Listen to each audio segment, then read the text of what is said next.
आप सबको नमस्कार। नगर निगम के दिल्ली नगर निगम के एमसीडी के अभी चुनाव होने वाले थे।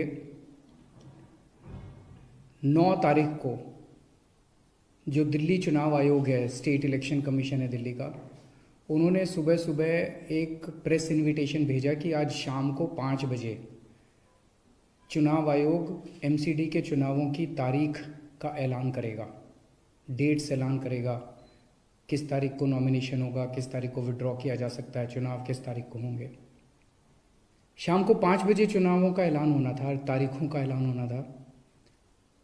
4 बजे, उसके 1 घंटा पहले, केंद्र सरकार ने चुनाव आयोग को चिट्ठी लिखी कि हम दिल्ली के तीनों नगर निगमों को एक साथ एक नगर निगम बनाने जा रहे हैं, इसलिए आप ये चुनाव टाल दीजिए। 5 बजे चुनाव आयोग ने चुनावों केंद्र सरकार के कहे के मुताबिक चुनाव टालने का ऐलान कर दिया। शायद भारत के इतिहास में पिछले 75 साल में आज़ादी के बाद से पहली बार ऐसा हुआ होगा कि केंद्र सरकार ने सीधे किसी राज्य के चुनाव आयोग को चिट्ठी लिख के चुनाव टालने के लिए कहा है। लोगों के अंदर बातचीत चल रही है कि 2-3 बातें चल रही हैं। 7 साल से 8 साल से केंद्र में भारतीय जनता पार्टी की सरकार है। 8 साल अगर इनको तीनों एमसीडीज को एक साथ करना था, इकट्ठा करना था, 8 साल में इन्होंने क्यों नहीं किया? चुनाव की तारीखें ऐलान करने के 1 घंटा पहले इनको अचानक याद आई कि अब हमें तीनों एमसीडी को इकट्ठा करना है, इसलिए चुनाव टाल दिए जाएं। तो लोग कह रहे हैं कि एमसीडी को इकट्ठा करना, एक करना तो बहाना है, मकसद चुनाव टालने का था। क्योंकि बीजेपी को लग रहा था कि दिल्ली में अगर चुनाव होंगे तो आम आदमी पार्टी की ज़बरदस्त लहर है, बीजेपी उस लहर में बह जाएगी और बीजेपी हार जाएगी, इसलिए चुनाव टालने के मंशा से ये किया गया।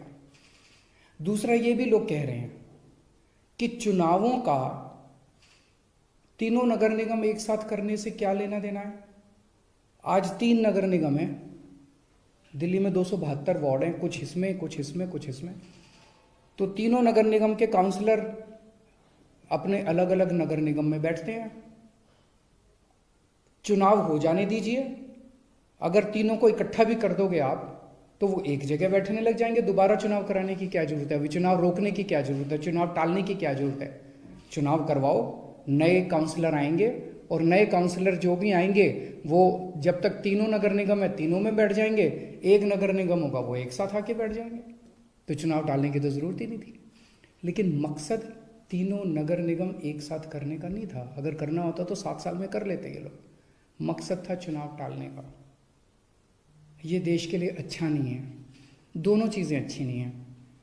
जो केंद्र सरकार ने चिट्ठी लिख के चुनाव टालने को कहा वो भी ठीक नहीं है, और चुनाव आयोग केंद्र सरकार के सामने झुक गया और चुनाव टाल दिए, ये भी अच्छा नहीं है जनतंत्र के लिए। मेरी हाथ जोड़ के प्रधानमंत्री जी से अपील है, प्रधानमंत्री जी, सरकारें आती जाती रहेंगी, कल आप भी नहीं होंगे, कल मैं भी नहीं होऊंगा।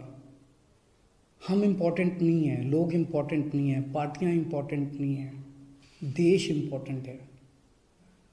अगर हम चुनाव आयोग को दबाव डाल के चुनाव कैंसिल कराते हैं, इससे चुनाव आयोग कमज़ोर होता है, और चुनाव आयोग कमज़ोर होता है, चुनाव कैंसिल होते हैं तो देश कमज़ोर होता है। हम सबको मिलकर देश की रक्षा करनी है। किसी भी हालत में हमें इंस्टीट्यूशंस को कमज़ोर नहीं होने देना। मेरी आपसे हाथ जोड़ के विनती है, चुनाव कैंसिल मत कराइए।